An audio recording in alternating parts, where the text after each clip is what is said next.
Seigneur, te dire merci ce soir, parce que ta parole est puissante, elle est vivante, elle est toujours d'actualité. Elle est ce marteau qui brise le roc. Seigneur, elle agit mystérieusement, surnaturellement. Elle est cette semence incorruptible, Seigneur. Seigneur, je veux vraiment, Seigneur, traverser ce mur ce soir.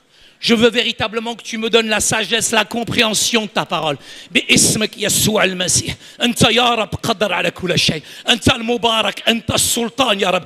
أنزل يا الروح باسمك يا رب. أنت قادر يا رب. يا رب احمينا يا رب بدمك يسوع المسيح.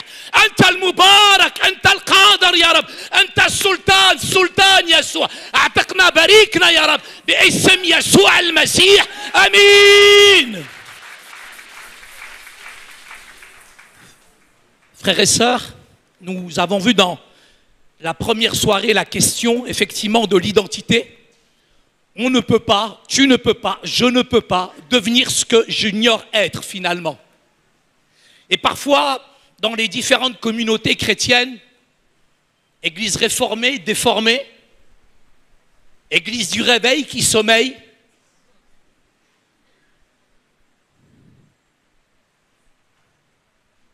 parfois, certaines dénominations, certains titres d'église, finalement, nous révèlent tout l'inverse. Parfois, assemblée de Dieu, c'est l'assemblée d'un homme, frère. Kadhafi, il est mort en Libye, il est ressuscité en lui. J'étais invité dans une église parisienne en banlieue, très honnêtement. Et l'appellation de l'église était extraordinaire. L'église de la toison, du feu, du soufre, de la prospérité. Et Mskin, le pasteur, il avait les chaussettes trouées. Mais prêche ce que tu vis, vis ce que tu prêches. Nous voulons véritablement rentrer dans le concret. Et nous avons vu hier un homme de Dieu extraordinaire qui est l'anti-Élie, l'anti-prophétique. Celui-ci, il a compris qui il était, malgré qu'il a compris qui il était, alors qu'il était dans l'église de la Borne. Jésus lui dit, va à Kinshasa, l'autre il part à Brazzaville. Et c'est là où le petit Mbissi, il l'avale. Et il le ramène d'où il vient. Et tu retourneras toujours à la case départ tant que tu ne vas pas progresser spirituellement et comprendre là où tu es. Mais ce soir, je voudrais m'adresser particulièrement à l'Église parce que nous sommes dans des temps particuliers. Les puissances du monde ont promis effectivement à notre humanité un nouvel ordre mondial où il y aura moins d'injustice. On nous dit qu'il y aura moins de famine. On nous dit qu'il y aura moins de violence. Et c'est vrai effectivement, hier en regardant les informations en France, un gars est arrivé avec un couteau dans un parc et il a crié Jesus Akbar, Jésus le plus grand, et il a égorgé des bébés, des enfants. C'est dramatique, neurasthénique, c'est impressionnant dans le monde dans lequel on vit parce que ces nouvel ordre mondial me disent qu'il y aura plus de violence, qu'il y aura moins d'injustice. Et l'injustice est là. C'est le désordre plutôt mondial de notre société, c'est l'impérialisme, le racisme, le colonialisme. Effectivement, ils ont peut-être un peu chouïa, peut-être disparu. Mais je vois et je voyage et je me rends compte qu'il y a de nouvelles formes d'impérialisme, de nouvelles formes de racisme, même de nouvelles formes d'esclavage. Et le colonialisme a encore fait sa réapparition. Et moi, je travaille pour la décolonisation des esprits en France. La science, la technologie, franchement, elles ont engendré mais des progrès considérables, sans précédent. Pourtant, j'aborde l'avenir, nous abordons l'avenir toujours avec plus d'incertitude, plus d'insécurité. L'humanité aussi, toujours entre deux choses. L'avenir aussi, entre deux choses. La reconstruction et la destruction.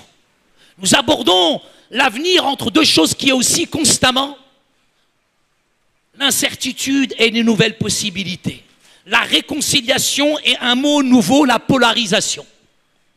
Nos vies sont marquées par des tendances qui sont complètement contradictoires avec des répercussions qui deviennent de plus en plus dangereuses. Dans le monde dans lequel je vis, il est beaucoup plus fragile. D'un point de vue écologique, très honnêtement, d'un point de vue écologique, je ne suis pas climato-sceptique, mais je peux vous dire que nous avons traversé un hiver en France impressionnant. J'étais en France. C'était vraiment un hiver que j'ai traversé, mais de dingue. Mais en allant au Maroc, il a neigé 1 mètre. On n'a jamais vu de neige au Maroc, frère. On croyait que c'était du pain qui descendait du ciel. Sur un plan climato, c'est incroyable. On dit que Miami va disparaître. Et sur un plan Aujourd'hui, c'est vrai, économique, c'est l'inflation. Tout augmente, tout devient cher. Tout augmente sauf ma foi. Tout augmente sauf mon énergie. Tout augmente sauf les fruits de l'esprit. Et sur un plan politique, en France, on est tous tombés amoureux, on a voté, et aujourd'hui, c'est tout l'inverse. Et sur un plan moral et spirituel, c'est la décadence. En fait, je suis face à un monde qui, aujourd'hui, risque d'exploser et d'imploser en même temps. Et quand je discute avec les chrétiens, quand je voyage, on me dit « Mais Saïd, le monde doit changer ». Mon frère, ma sœur, tu peux attendre longtemps avant que le monde change. Le monde ne changera pas, ça commence par toi. Moi, ce que je veux, c'est que l'Église change, que les chrétiens changent et qu'ils prennent véritablement leur place dans cette mission que Dieu nous a confiée. Le monde doit changer. C'est plutôt moi qui dois changer. Les chrétiens doivent changer. Ça signifie le renouveau, la transformation dans la perspective du royaume de Dieu et par l'action de la puissance du Saint-Esprit. Le monde a un besoin urgent, comme je disais hier, d'être touché, je dirais, par la puissance du Saint-Esprit, d'être convaincu de péché, de justice et de jugement. Et ce monde qui a véritablement besoin, le plus besoin, c'est la crainte de Dieu. Nous avons beaucoup d'orateurs qui viennent, qui traversent la France, et j'apprécie tous ces ministères qui passent, mais parfois, il y a juste parfois certains ministères qui m'irritent un peu. Ils viennent et quand on est sur les feux de la rampe, quand on est sur l'estrade, tu as l'impression que l'autre, il a trouvé le remède. Et on nous lance des prophéties sur le réveil, on nous lance des prophéties sur la France. Ça fait 20 ans, 30 ans qu'on me parle de réveil. Et on nous vend du rêve comme Daesh. Si toi, tu attends le réveil, moi, j'attends autre chose. C'est que tu te réveilles. Il n'y a rien qui tombe du ciel à part de la pluie. À quel point nous avons besoin de prendre conscience que le réveil, il se déclenche du moment où tu te réveilles toi-même. Dieu, mon frère, ma sœur, effectivement, n'a pas dit son dernier mot pour notre planète. Et ce n'est pas dans le langage de l'église de la borne d'être neurasthénique, d'être déprimant, de nous lamenter, de pleurnicher sur nos sorts, sur les échecs, sur les problèmes. Notre vie chrétienne, c'est un voyage d'espérance. Mais dans la foi, et l'espérance, c'est pas quelque chose qui est assis. La foi n'est pas assise. La foi, elle n'est pas passive. La foi, elle gagne des batailles par la puissance du Saint-Esprit. Et parfois, j'ai besoin d'être violent dans ma foi. J'ai besoin d'être agressif et d'aller les chercher les choses. L'espérance consiste à regarder l'avenir aujourd'hui, non pas avec les lunettes de la télévision, des informations, mais comme Jésus le voit à travers la Bible. Pardonnez-moi d'être un petit peu, pas du tout nostalgique, je ne suis pas nostalgique de la pandémie, mais croyez-moi, j'étais assigné à résidence comme un prisonnier politique pendant quelques mois, et ça m'a fait réfléchir. Et je me dis, mais très honnêtement, si jamais, encore une fois, au lieu que ça soit la petite chauve-souris qui mute le monde si c'est une chauve-souris, mais que ça soit le dragon de l'Apocalypse. Finalement, qu'est-ce qui va rester de nos églises? Si tout s'arrête, est-ce que l'église va encore continuer aujourd'hui? Il y a des leçons à apprendre. Je crois que Dieu nous a envoyé des clignotants, des signaux. Très honnêtement, dès le début, je me suis posé cette question. Est-ce qu'il y a une voix prophétique qui en France va s'élever et qui va me donner une direction de ce que je vais faire ou je ne vais pas faire? Et au contraire, ce sont des prophètes et des prophètes qui se sont levés comme des champignons après la pluie. Et qui étaient déprimants et qui ont profité de la fragilité, de la peur, de la crainte des chrétiens. Et les chrétiens surfant sur Internet, ils ont été hameçonnés, harponnés, séduits. Et ils ont écouté toutes sortes de prophéties. Seigneur Jésus, Marie, José, Pérec, alors qu'on a la plus grande des paroles de Dieu qui est là, qui est capable de diriger notre peuple.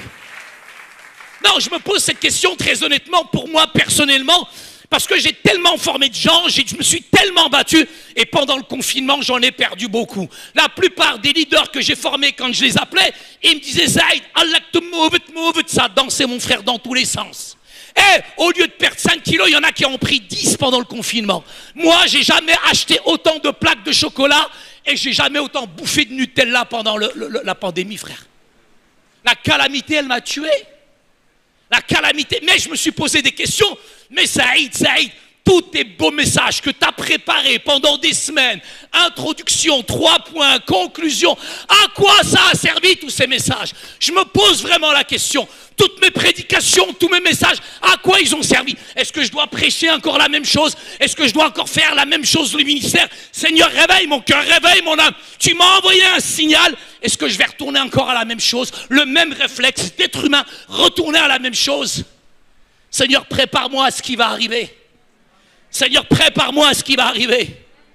Et je me pose la question sur mes propres messages parce que, permettez-moi de vous le dire, chaque semaine en France, ce sont des familles évangéliques, pentecôtistes, baptistes, qui me téléphonent pour me dire que ma fille, mon fils, viennent de se convertir à l'islam. Ils vont à l'école du dimanche, religieusement, traditionnellement. Ils vont à la réunion de jeunesse. À 18 ans, mais un coup de flotte. Zama pour valider, parce qu'ils se sont bien rangés pendant 18 ans dans l'église. Mais aucune conviction à l'intérieur. Seigneur, ta grâce, Seigneur, ta grâce. Seigneur, réveille mon cœur, réveille mon âme. Seigneur, je ne veux pas plaisanter avec l'avenir. Pour moi, l'église, frères et sœurs, elle fait partie intégrante de la société. L'église, elle ne peut pas demeurer isolée, indifférente, insensible aux changements de notre planète qui se produisent. Dans les différentes sphères de cette société, nous avons besoin d'être pertinents, intelligents.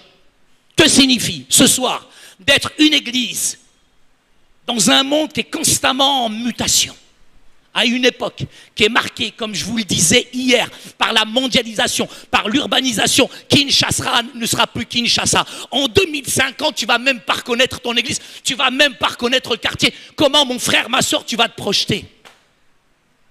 À une époque bien marquée par la mondialisation, l'internationalisation, la globalisation, la science, la technologie, le pluralisme des sociétés, l'Église est appelée, elle est appelée à vivre, à transpirer la foi, à apporter l'Évangile d'une manière encore beaucoup plus efficace. Mais comment?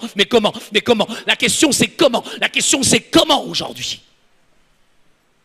Je dois être pertinent, intelligent, je dois réfléchir, je dois me projeter.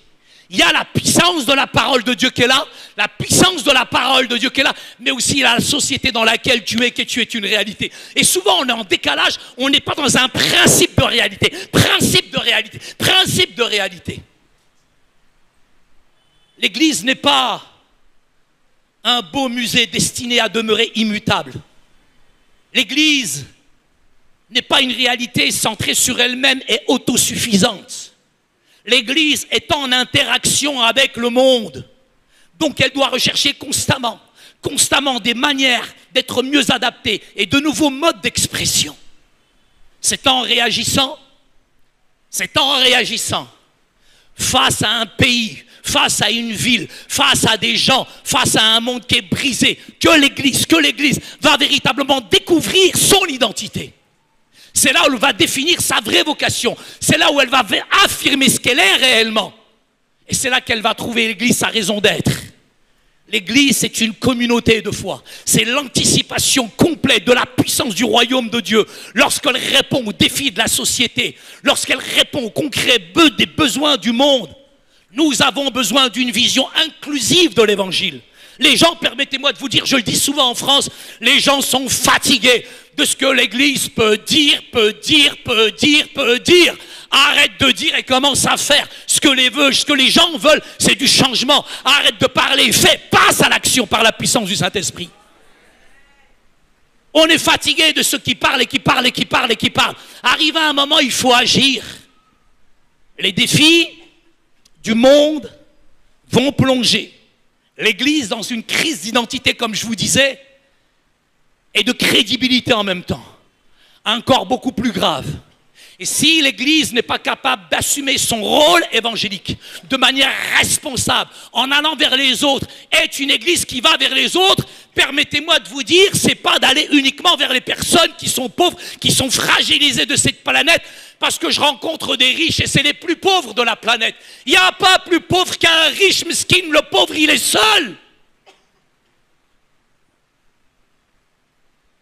C'est l'Église des pauvres et des riches, de ceux qui sont influents comme de ceux qui sont marginalisés par la société. C'est l'église des opprimés comme ceux de ceux qui portent bien. C'est l'église peut-être des réfugiés comme ceux qui finalement sont confortablement assis.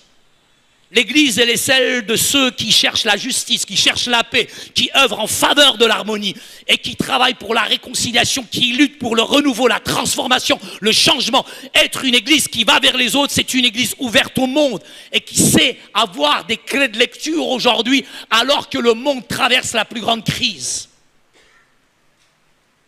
Seigneur, aide-moi à comprendre les circonstances et les temps dans lesquels je suis comme Daniel, comme Joseph. Seigneur, j'ai besoin de monter à un étage prophétiquement. J'ai besoin véritablement que tu m'ouvres les yeux, que tu m'éclaires, Seigneur. L'église ne peut pas rester, pardonnez-moi, je vais piquer un peu.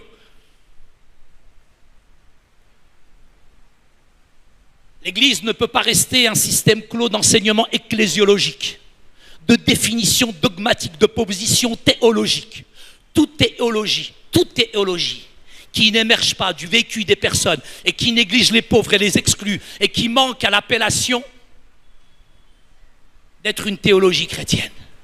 L'Église n'a pas besoin de théologiens qui réfléchissent à distance, confortablement chez eux, avec un ordinateur installé dans un fauteuil, 3 couches de cuir. On a besoin de théologiens qui sont en première ligne des combats pour devenir une église responsable qui est au milieu véritablement de l'anxiété, des incertitudes du monde. Pardonnez-moi, mais je suis obligé de faire un déplacement. Je ne parle pas du Congo, mais malheureusement, mon expérience est là en France. On est un peu dans le nombrilisme, on se gargarise quand on est évangélique. Et on nous dit qu'en France, il y a une église toutes les semaines qui voit la naissance. Mais combien c'est des divisions? Combien il y a d'églises qui ferment? On pèse pas lourd, on pèse 800 000 évangéliques en France. Mais vous savez, permettez-moi de vous dire combien il y a d'évangéliques qui sont en dehors des églises aujourd'hui. Il y a plus de 250 000 chrétiens qui aujourd'hui ont quitté les églises en France. Mon frère, ma soeur, tu vas me dire pour 1, c'est un insoumis. 2, c'est un rebelle. 3e, c'est un rétrograde. Mais quand on a 250 000 chrétiens qui ont quitté les églises, c'est bien beau de toujours pointer le viseur vers les gens. Mais de temps en temps, j'ai besoin de pointer le viseur vers moi et de me dire, mais Saïd, qu'est-ce qui cloche dans mon église? Qu'est-ce qui cloche chez moi? Qu'est-ce qui cloche dans mon ministère? Qu'est-ce que j'ai raté finalement? Beaucoup de gens ont quitté les églises et il y a ceux qui jurent par les petits groupes. Ils ne jurent que par les petits groupes. Ils ne jurent que par les petits groupes. Et il y a ceux qui jurent que par les grandes églises. Et vous avez tout un mouvement spirituel qui aujourd'hui prêche et qui vous dit quittez les grandes églises. Hé! L'église est une institution divine. Tu ne dois pas la toucher au nom de Jésus. Et s'il y a peut-être des églises qui clochent parce que c'est devenu des institutions humaines, ça n'a rien à voir avec Jésus. Jésus, il a dit, je bâtirai, je construirai, j'édifierai mon église. Effectivement, beaucoup ne veulent plus être associés à une église qui demeure aveugle au changement, aux défis du temps, indifférent aux aspirations légitimes des femmes et des jeunes, ainsi qu'à la situation des réfugiés, des enfants des rues. Et Tchégué, une église qui condamne seulement le système injuste et oppressif, mais qui manque de dénoncer le pouvoir derrière ces systèmes. La mission de l'église, Acte 1:8, vous recevrez une puissance, et on vit comme des mendiants spirituels, et on a peur et on tremble. Vous recevrez une puissance, et tu sauras qui? Tu seras un témoin. Jésus s'approcha, Matthieu chapitre 28, versets 18 à 20. Il s'est approché il y a 2023 ans, c'est une vérité historique, c'est une réalité spirituelle dans ma vie. Il est venu sur cette terre, et il a dit, tout pouvoir m'a été donné dans le ciel et sur la... Allez! Et faites de toutes les nations. La mission est l'essence même de l'Église, laquelle est envoyée aux extrémités de la terre pour témoigner de la réconciliation, de la guérison, de la transformation. En un sens, bien aimé, la mission fait l'Église. Elle lui donne cette identité. Elle lui donne un objectif qui est clair. dans la mesure où il s'agit d'un mandat qui est confié directement, pas par n'importe qui. J'ai un patron spirituel, j'ai un PDG spirituel, j'ai un leader spirituel, j'ai un coach spirituel si tu veux. Et lui, il est parfait, il m'a confié cette mission. J'attends pas qu'on me dise en France que j'ai à faire ce que j'ai pas à faire. Tout ce que ma main trouve à faire, je le fais. La mission doit être, frères et sœurs, toujours au cœur de la conception de l'Église elle-même. Il ne peut y avoir aujourd'hui de mission sans Église, il ne peut y avoir d'Église sans mission. Devenir l'Église implique pour nous de défendre la vie. Dans un ministère de réconciliation, de donner du pouvoir aux sans-pouvoir, de rendre visibles ceux qu'on tente de rendre invisibles aujourd'hui. De rentrer vraiment dans cette dynamique, de redonner le pouvoir au peuple, à ceux qui sont sans voix, sans perspective d'avenir. Cela signifie devenir ce que l'Église est appelée à être. Finalement, c'est simplement l'anticipation du royaume de Dieu. Une telle conception missionnaire de l'Église impose à celle-ci de dépasser son champ géographique, son champ clos culturel, même toutes ses frontières institutionnelles. L'Église, c'est l'instrument missionnaire que Dieu utilise pour véritablement accomplir son dessein dans le monde, nous envoyer dans le monde et proclamer le royaume de Dieu. Jésus me demande d'être le sel. Le sel. El-melh en arabe. Chez nous, parfois il perd de sa saveur à cause de l'humidité chez nous. Et je voyais ma mère le jeter. Jésus nous dit que nous sommes la lumière. Et pourtant, cette lumière, si elle est là que pour briller dans l'Église, à quoi elle sert? Je bénis Dieu pour l'action, pour ce que vous allez faire demain, pour ces centaines de jeunes, pour ces milliers de personnes qui vont venir demain à cette action d'évangélisation à 15 heures. Mais je peux vous dire que dans ma vie chrétienne, les meilleurs souvenirs que j'ai, c'est toujours l'évangélisation. Parfois, je déprime, parfois, je vais pas mal. Il y a du combat, il y a des trahisons, c'est difficile le ministère. Parfois, tu as envie de tout lâcher. Et dans les moments les plus terribles, je me regarde en face et je prends un paquet de flyers et je vais dans la rue. Et quand je vais dans la rue, mon frère, ma soeur, je rencontre des inconvertis, c'est eux qui boostent ma foi. Si tu es déprimé, va dans la rue. Si tu es découragé, va dans la rue. Viens, accompagne-moi demain. Je vais te mettre une bonne tréha, tu vas guérir, mon frère. Jésus est la vie. Il veut qu'on édifie une société qui est moralement, spirituellement viable et réconciliée avec Dieu. L'Église est à la poursuite de la mission que le Christ non seulement a confiée à ses disciples, mais à chacun d'entre nous, et j'ai envie de te dire, prends ta place ce soir. Aussi, la mission doit s'insérer dans le contexte sociopolitique du monde. Je ne peux pas, je ne veux pas, je ne serai pas jamais en décalage avec la société dans laquelle je vis. Pendant trop longtemps, en France, on m'a dit, Saïd, il ne faut pas voter, il ne faut pas s'engager. Et on est en décalage finalement avec tout ce qui se passe dans nos quartiers. Et finalement, l'évangélique n'a pas de voix, on n'a plus de voix. On est tellement spirituel qu'on ne connaît même pas le maire de notre ville. On est tellement spirituel qu'on parle en langue et le maire, il te regarde tirer à la langue, frère. J'ai besoin d'être pertinent, j'ai besoin d'être en phase. L'Église ne peut ignorer le monde avec toutes ses ambiguïtés et ses polarisations. La mission de l'Église, c'est un instrument de la mission que Dieu consiste à libérer, humaniser, transformer le monde. Et il n'y a que la puissance de la croix qui est capable de le faire. Dans sa mission, l'Église est à la fois dans deux directions. L'Église, vous savez, elle rentre en elle-même. Elle rentre en elle-même. Mais on est tellement bien rentré en nous-mêmes. Nous aimons la louange en France. Ça devient du yoga spirituel, frère. On est tellement bien dans notre jacuzzi spirituel. Alhamdoulilah, on connaît que nous. Mais l'Église ne doit pas oublier une chose. Sors! Sors de toi-même. Sors de ton confort. Sors de tes habitudes. Sors de ton vêtement de deuil. Sors de toi-même. Va à la rencontre des gens. Sors de ton confort. Sors de tes peurs. Sors de tes craintes. Va à l'extérieur. Tarek, bouge, move!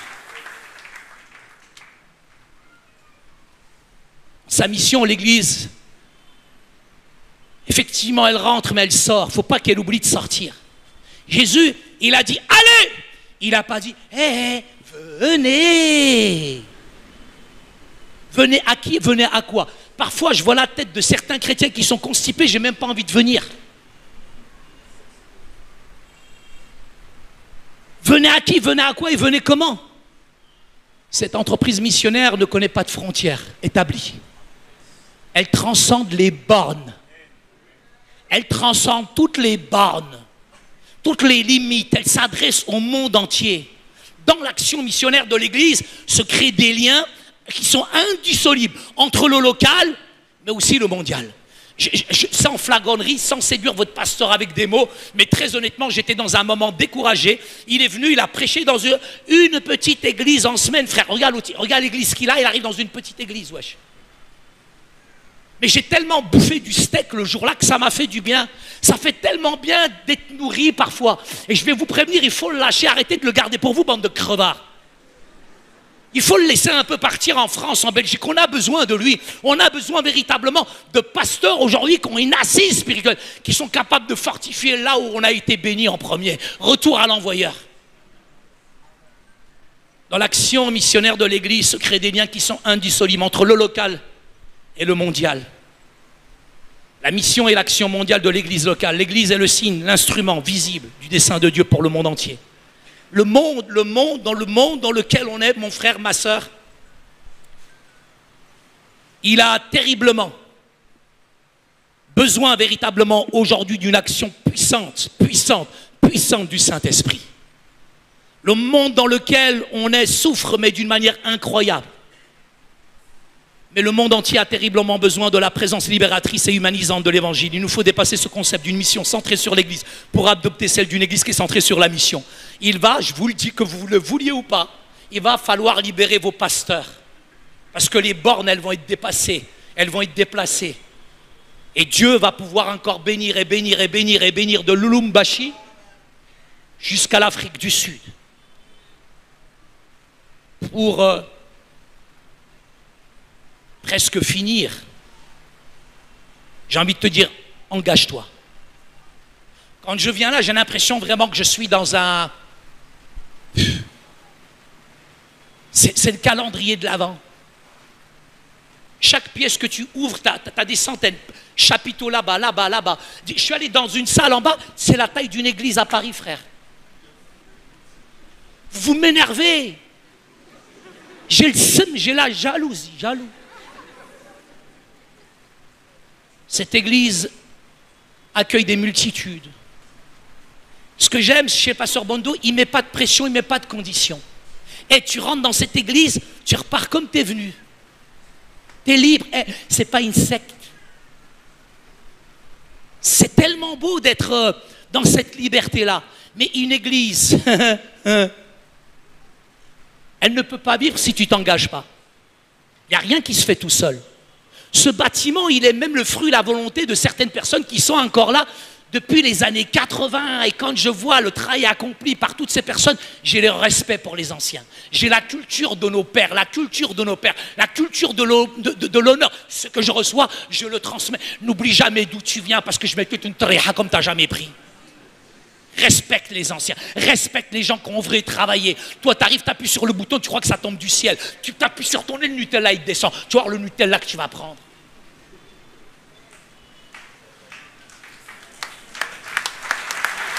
Chacun, là ce soir, chacun, c'est le 3e jour, doit se poser cette question. Quelle part puis-je prendre dans cette œuvre, dans cette mission? Un chrétien peut être consommateur quand il est en genèse, quand il est en formation, quand c'est un néophyte, quand c'est un néo-chrétien, quand il débute. Mais mon frère, arrive à un moment, il faut arrêter d'être un chrétien. Il faut véritablement que tu rentres dans ta destinée et que tu deviennes un disciple de Jésus. Mathétès, qui va suivre véritablement son maître. Il faut que tu grandisses spirituellement. Il faut que tu arrêtes de manger que des œufs. Bouffe du beefsteak de temps en temps. C'est là que tu vas t'engager dans la mission. J'aime ce premier livre des rois qui nous dit, au verset 18 à 21, Jusqu'à quand clocherez-vous des deux côtés? Si l'Éternel est Dieu, ralliez-vous à lui. Si c'est Baal, ben yallah frère, vas-y. Allaktum mouvet mouvet. À quoi voulons-nous finalement que notre vie serve? À quelle œuvre voulez-vous participer? Chacun est libre ce soir, totalement. Chacun fait ses choix. Mais il faut faire un jour un choix. Ne pas choisir, c'est ne rien servir et ne servir à rien. C'est bien d'aimer l'église, c'est bien d'apprécier la louange. Moi, je vous vois louer le Seigneur, ça me donne envie. Mais l'église n'est pas une institution qui est pourvoyeuse de services. C'est une jeune pousse de Dieu qu'il faut faire grandir, pour laquelle il faut s'engager. C'est une communauté où chacun est appelé à faire fructifier, mon frère, les dons et les talents. Ça ne repose pas sur le pasteur, ça repose sur toi. C'est ta priorité, c'est ta nécessité. Si tu as des talents et des dons, que tu les perds et que tu les mets de côté, que tu les creuses, que tu les étouffes, ne t'en prends pas qu'à toi-même. Je vais te dire que les pasteurs font ce qu'ils peuvent. Mais je vais vous dire, peut-être c'est un peu apocryphe, je vais vous agresser là. Mais l'église, ce n'est pas le pasteur. L'église, c'est toi, c'est vous. Dans les Actes des Apôtres, c'est intéressant. Jamais dans le livre des Actes des Apôtres, il nous dit que les apôtres avaient de plus en plus de succès. Le but n'est pas la starification. Le pasteur star.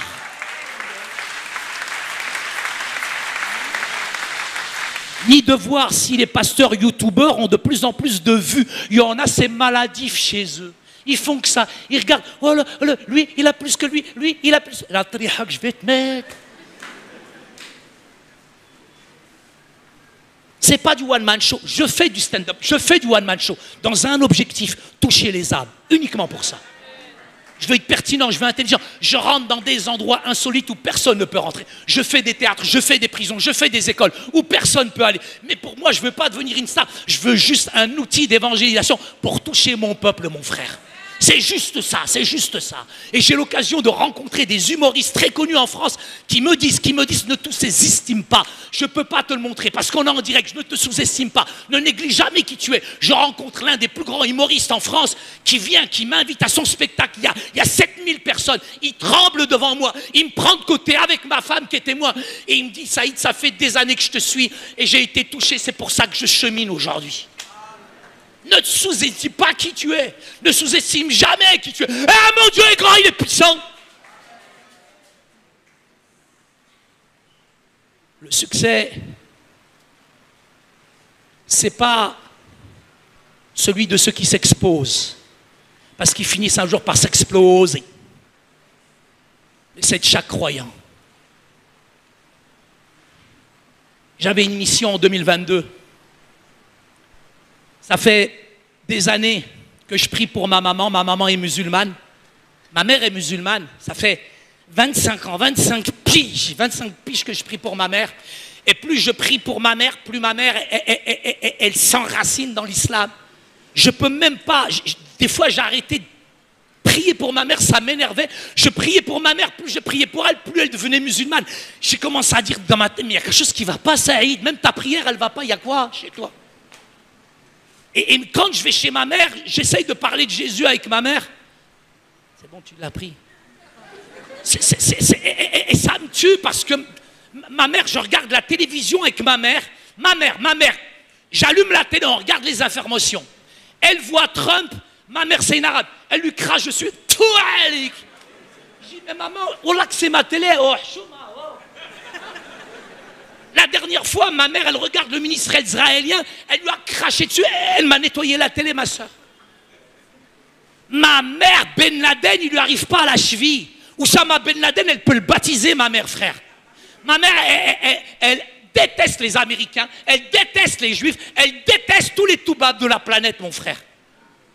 Et dès que je parle de Jésus avec ma mère, c'est même pas la peine, spirituellement, c'est tellement... Mais c'est ma mission, c'est ma bataille. Il faut que j'y aille. 25 ans. Tu sais c'est quoi 25 ans? Être le plus fort quand tu es en dehors de l'église. On est les plus forts quand on est en dehors de l'église. Mais quand tu es chez toi, tu as peur de ta mère, tu trembles quand tu vois ta mère. J'ai tellement peur. J'ai tellement peur. Quand je vois ma mère, j'ai peur de lui parler de Jésus. J'ai peur que ça nous sépare. J'ai peur que ça nous divise. Et pourtant, ma mère, c'est tout ce que j'ai, c'est tout ce qui me reste.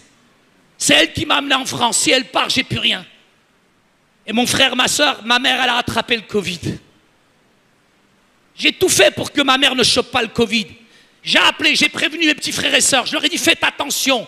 Le virus, il est en train de sévir. Faites attention. J'ai 11 frères et sœurs, une équipe de foot. T'as pas le temps de prévenir tout le monde. Ma mère, elle chope le Covid. Et quand elle attrape le Covid, j'appelle mes petits frères. J'ai dû faire une enquête judiciaire pendant 1 heure avant de trouver Fatima, elle est chez toi, Kadouj, elle est chez toi, Hamid Rachid, elle est chez toi. Ah, elle est où ma mère? Oh! Au bout d'1 heure, je la trouve, mon frère, il me dit, elle a de la fièvre. Je dis, appelle le médecin arrive, il la transporte à l'hôpital. Je fais Paris-Nancy, CHU de Brabois. Je cours à l'hôpital. Je suis devant, toutes les infirmières, tous les médecins. Et ils me bloquent, ils sont devant moi, ils font front. Ils me disent, vous pouvez pas rentrer voir votre mère. Eh, mon frère, je suis africain. Moi, je vais pas voir ma mère, mais vous êtes malade. C'est ma mère, elle m'a enfanté, elle est ma vie. Elle a donné toute sa vie pour moi. C'est ma maman, laissez-moi. Je veux voir ma mère.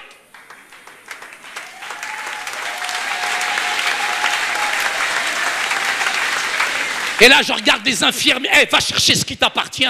Sois violent, sois agressif. Te laisse pas faire. Et je leur ai dit aux infirmières, aux médecins, vos spécialistes, l'épistocratie qui dit une chose, qui dit le contraire, vos politiques, une semaine là, une semaine l'autre. Ma mère, elle n'est pas la propriété de ton président. Eh, ma mère, c'est ma mère, tu me ramènes ma mère. Et ils ont vu que j'étais malade. Le médecin, au bout d'1 heure, il me dit, monsieur Ojibou, vous pouvez voir votre maman 1 heure. Un jour dans tes parvis. Un jour.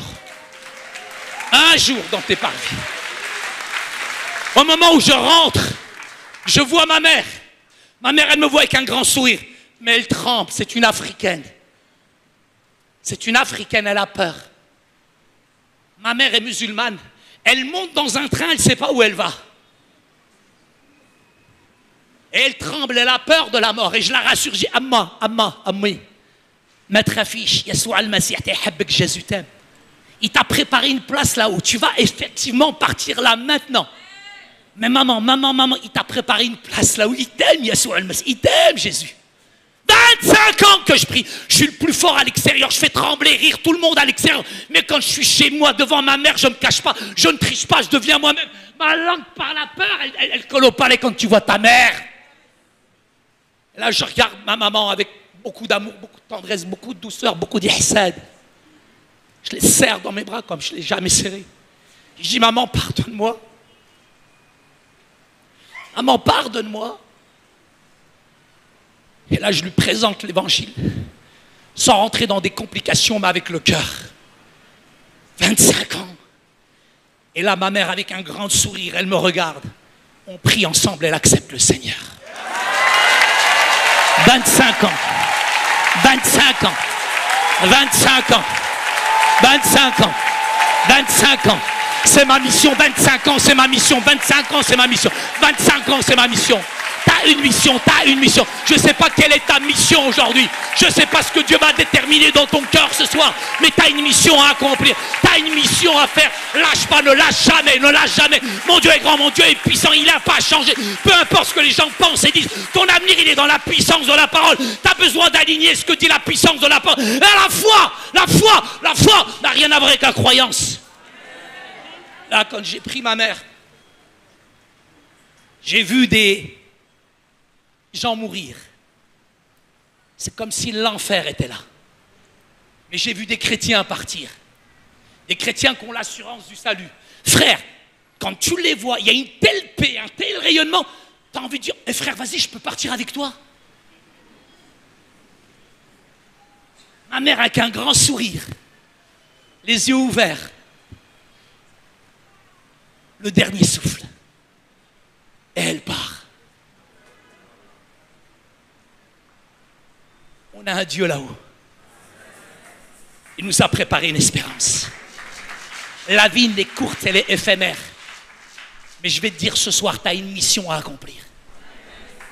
C'était quand la fête des mères? C'est quand la fête des pères? Si tu as encore une maman, écoute-moi bien, je termine là-dessus. On va demander à la musique de jouer. T'attends quoi pour jouer du piano, wesh? Accélère, me regarde pas comme ça. Mon frère, ma soeur, si tu as une maman, tu sais ce que je voudrais que tu fasses? Tu as une maman, toi? Comment elle s'appelle? Anne. Anne, très beau prénom. Invite-la dans le plus beau restaurant de Kinshasa. Si t'as tes enfants ici, maman, tes enfants, ils sont là, maman? Tes enfants, ils sont ici? Non, t'as beaucoup de fils ici. Tu vas prendre soin de cette maman, tu vas l'amener dans le plus beau restaurant. Au nord, tu vivras heureux, tu auras des jours extraordinaires. Je bénis Dieu pour ceux et celles qui ont encore des mamans. Je ne sais pas si tu sais la chance que tu as. Mais prends soin de ta mère, prends soin de ton père. On n'en a qu'un. Dieu, il a eu qu'un fils. Et il l'a donné. Nous n'avons qu'une seule vie. Et je vais te dire ce soir, je n'ai pas d'argent à perdre. Je n'ai pas d'énergie à perdre. Et je n'ai pas de temps à perdre. Je veux tout donner pour celui qui a donné sa vie pour chacun d'entre nous. Que Dieu vous bénisse. Merci, maman. On va se lever à notre place, s'il vous plaît. Levons-nous à notre place. On va interpréter un dernier chant, si c'est possible, Pasteur Bondo. Un dernier chant, un dernier chant. Lève-toi à ta place, lève-toi. Commence à rentrer dans la louange, dans l'adoration, dans la prière. Entre dans la louange, entre dans la prière, entre dans la louange, ouvre ta bouche, commence à l'adorer, commence à le louer. Il connaît tes larmes, il connaît tes luttes, il connaît tes peines. Seigneur, il a vu tes peines, il a vu tes larmes, il connaît ton cœur. Tu ne regardes plus derrière, regarde devant toi. Regarde ni à droite ni à gauche. Ce qu'il a commencé, il le fera. Aucune peur, aucune crainte dans le nom de Jésus. Seigneur, nous te bénissons, nous t'adorons. Loue le Seigneur, louons le Seigneur, louons le Seigneur, louons le Seigneur. Jesus. Adore-le.